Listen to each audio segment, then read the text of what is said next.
HGUC Jesta. Hey again everybody, it's Robert184, 2 R's, 2 B's from YouTube and gundam.tk. Good to have you here.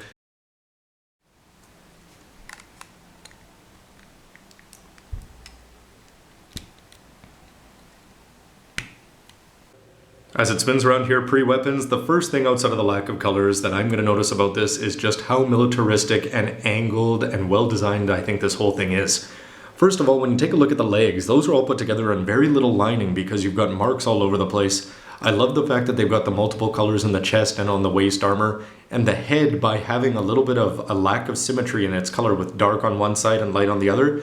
I think that this actually comes across as looking everything that a special ops kind of MS should.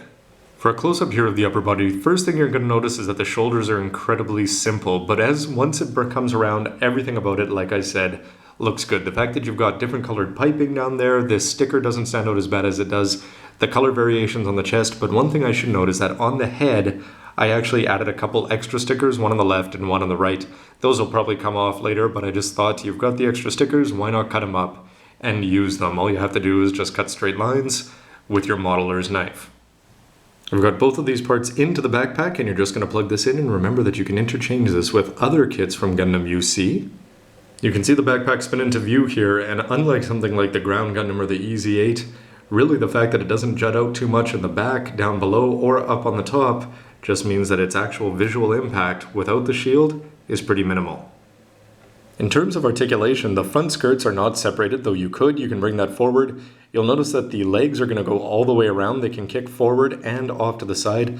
The side skirts can come up this far. But in terms of knee movement, you'll notice that there's those 2 points of articulation there, but you're not going to get much more than a 90. The ankles roll a little bit back, but they don't come forward too far, and they can go ever so slightly off to the side. Without cheating, the flat foot test is going to give you a width of about that much. But front to back, you've actually got a pretty decent spread there. Upper body, you can rotate the chest about that much, but because it's on that ball joint there, you can actually move the chest up and down a little bit. Forward and back, not so much.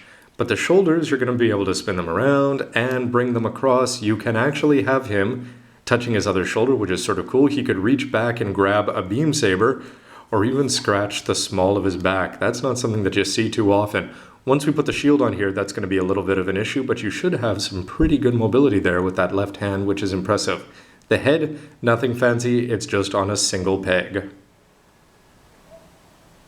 Height comparison, you can see that at 19.3 meters, and that's not counting the antenna, I believe, that this should be taller than the Exia, and it certainly is taller here than first grade Exia, who doesn't get to make a lot of appearances in these kind of comparison videos.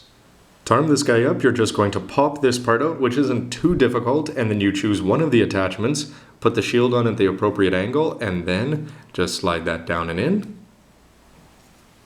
For those of you asking about weapons, it says here beam rifle, and it also says that with a picture beam rifle, and on the other side as well.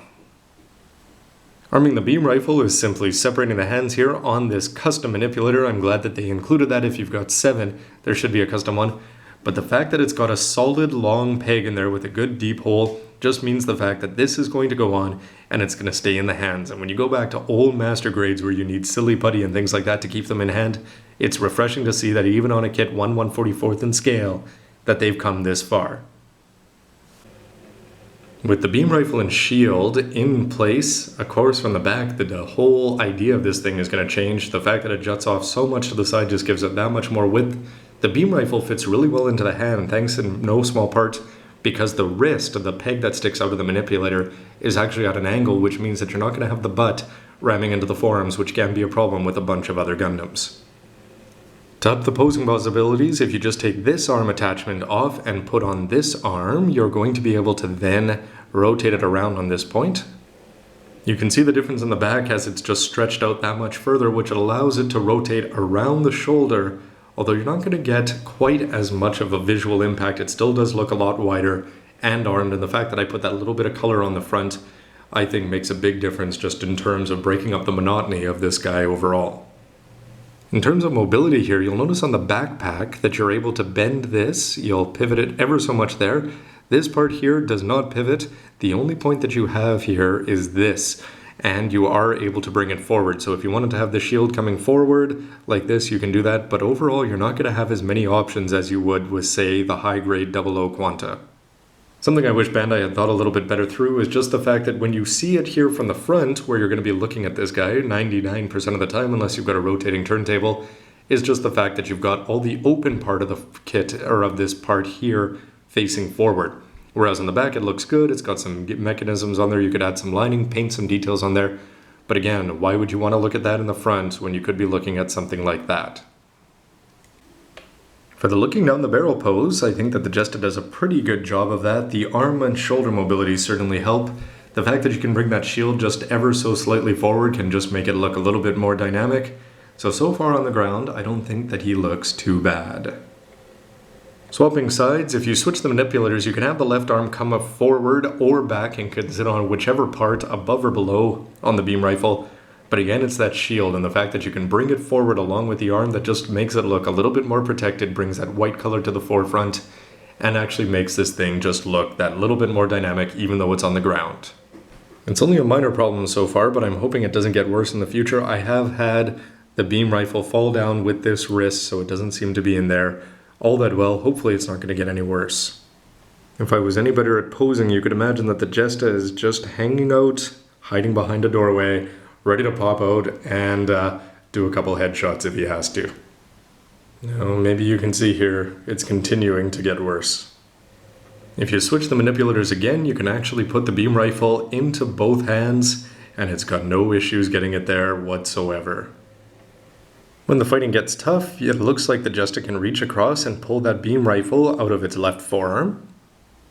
I would really prefer if these things weren't collapsing the minute you put them in for the first time. While it's not the best beam saber pose I've ever seen, the fact that you can bring the left arm around in all sorts of positions, swap off the manipulators and have it there going across its body, it actually comes across. I was a little bit worried about the size, no problems there, and the light pink seems to offset that little bit of white paint and just the general blue color overall. And in a tense situation, would you want 6 hand grenades in the Jesta's pocket? The fact that it actually looks like you can sort of be pulling them out is pretty good. The attachment there, it's not necessarily the best, but it does fit on. It's too bad that you can't pull them out and actually have them in hand, but hey, for HGUC, it's doing the job for pretty well. If you were to add an action base, you would get all sorts of more possibilities with him up in the air, especially with the beam rifle and the fact that you can bring the shoulders all over the place. But I'm going to wrap up my look at the mobile suit here. Don't forget to stay tuned for the verdict, where you will hear all of the good and bad things in one place. But what's your impression of this so far? And especially for those of you that have built more HGUC kits from Gundam UC, how does this stack up compared to something like the Stark Jagan or the Echoes version or just things like that? In terms of grunts, where is this? Since I haven't built a lot, it's doing not so bad in my eyes so far. But stay tuned for everything else, and stay tuned for lots more reviews. And thank you very much for watching, commenting. Please hit like if you do, and subscribe if you haven't already. Alright everybody, Robert184, Gundam.tk. See you next time.